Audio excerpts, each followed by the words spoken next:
Fire away. Matt, just the first half turnovers, and Yeah. is that where the game just kind of got away from? Yeah, no question. That and the free throws, and then those late turnovers. You know, we actually did a pretty good job in the second half of not turning it over until the end. You know, we had three, costly turnovers there at the end where we needed to get, a crack at it. But we really talked about how they pressured and got into you last year here. We had 10 turnovers in the first half here last year. Then we came back and actually took the lead in the game, and then they made that shot at the end.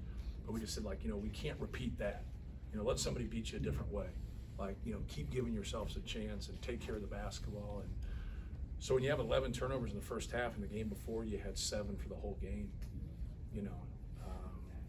it just hurts you. But our guys were resilient. They battled back, but not good enough.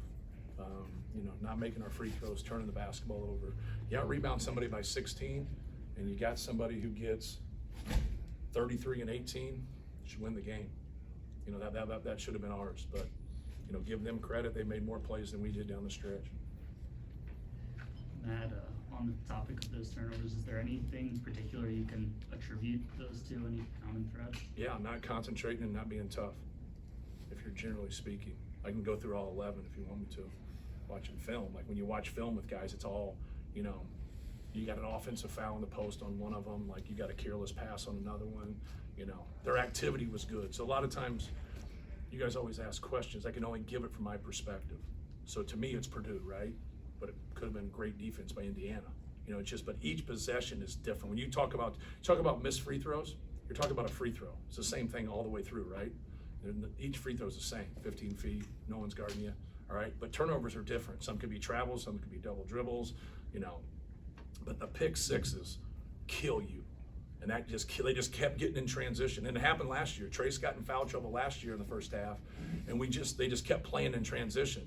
So not to say that they can't play in the half court because they really shot the ball well in the first half. You would just prefer someone to go against a set defense instead of a continuous 3-on-2 or a 2-on-1 or a 4-on-2, any type of a primary break. Why do you think Braden had such a tough time?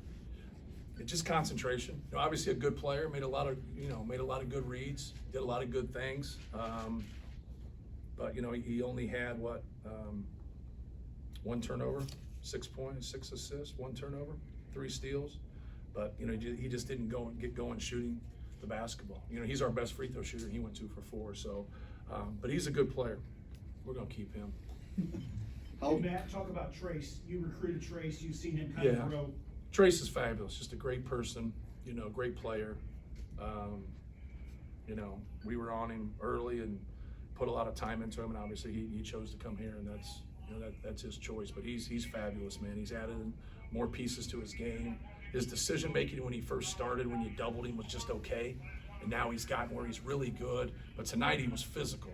When he made moves and he did stuff, our guys were bouncing off of him. I mean, it was impressive. He made a couple spin moves and the dunks, and he's got a bright future. There's some really, really intelligent NBA people out there that understand that. So you can look at those mock drafts or whatever, but he's going to spend a long time in the NBA. He's fabulous, and he's a super, super person. When Caleb Swanigan passed away, he reached out to me and sent me a text, and it just kind of shows you, what's inside of him. Now, the turnovers in the first half obviously were huge, but you had 3 one-possession games and turned the ball over, down 1, down 2, and down 3 in the final 4 minutes. No doubt. How big of backbreakers were those that, if you score there, maybe it's a completely different outcome? Yeah, no question. Because if you can flip that a little bit and tie it or take the lead, it's just a different feeling. You're up 15. I think the most they were up in the first half was 16. I thought it was a little bit more.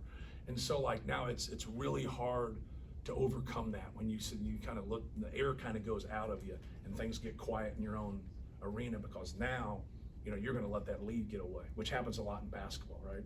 And so that was a crucial time, and I feel for our guys. Just a couple careless plays that we like to have back. One of the plays with the turnover was my fault. I should have got a timeout. I just kept thinking, Zach, we had him a couple times and their pressure took it away, and I should have got one. And so out of those 3 turnovers, I got to take one of those. What changed in the second half early to cut the lead? Yeah, Yeah, well, when it first started, like we were scoring, but they were scoring too. And then we made a little bit of a surge right before that timeout where we cut it from 15 to 9. And then when it went from 16 to 12, it stayed at 9. And that's what we really talked about in there. Like, hey, you got to chip it away. You can't trade baskets with them at this point. Like, you got to be able to get stops and do some different things. And, we were going to establish Zach. We were going to go to him. Like, we didn't think they had an answer, for him. We wanted to go right to him. They were just fouling him and grabbing him and holding him. And it's hard. It's hard for those officials. They can't call every single one of them. I like to tell them that I think they can. And so like that's all we were trying to do. But with that, when they overdo things and they double, you got to make some shots. Brandon Newman made one. David Jenkins made a couple. Caleb made one in the first half. Mace made one there in the second half. But we're a better shooting team than 6 for 18. We're a better shooting team than 10 for 17. They didn't guard us at the free throw line, right? They might have guarded our threes, but they didn't guard you can't guard people at the free throw line. So just, one of those games, but when you get those kind of opportunities and you got a guy that's, going to the well like that and they can't stop him, that's the great balance when you can make those threes along with what he was doing. What's the most important thing they can take from this game? They should learn. That Purdue game? Yeah. Yeah. Just concentrate. Be tougher mentally in that first half and take care of the basketball. I told our guys afterwards, like, nobody tries to miss a three. Nobody tries to miss a free throw. Like, I've never been upset. I've been upset with a bad shot. But, like, hey, you got to concentrate and do your job defensively, and you got to take care of the basketball. I thought our concentration wasn't very good. And like I said earlier, you got to give Indiana a lot of credit for that because they took us out of our rhythm.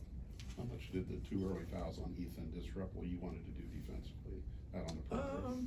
I don't think a whole lot. I thought David Jenkins gave us some good minutes. I thought Brandon Newman did some good things when they subbed in. Yeah, I don't think that was that much of a deal. Hey, he was scoring on anybody. I mean, it's one of those things where I thought Indiana shot well from the perimeter. It just seemed in my mind, like, God dang, like how many threes are going to hit? They hit 4 threes. It's not very many. Then but Hood Schifino, like making those pull-ups, and then you look at it and he's 8 for 15. Like in my mind, like he was like 13 for 15. But he's a good player, and he's got a bright future. They've given up 50 points in the first half. Yeah. What's that reflect?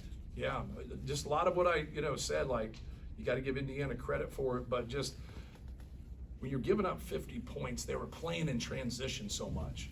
And now make them score against us in the half court. Even though Trace was kind of finding his way and doing some things, keep making them do that. So now when you let them have some offensive rebounds, now you let them have some transition, now they're having success shooting the basketball, they got a little bit of everything. And we haven't allowed 71 points all year, and so to give up 50 in one half, and we've been in some hornet's nest. Like we've been on the road and played at some real tough places, Ohio State, Michigan State. In my mind, I've always felt this way. This is the toughest place, even though we've had some success. But yeah, just the combination of all that. And then we did some good things and then just missed free throws. So now all of a sudden, you're in a stretch where you're 1 for 5, 1 for 6, with one of them being a front end. So you don't feel like you're doing good things when you miss your free throws too. A lot of that just kind of compounded itself. Coach, you're going to see him again in 3 weeks. What are you going to take from this game when you prepare for that game?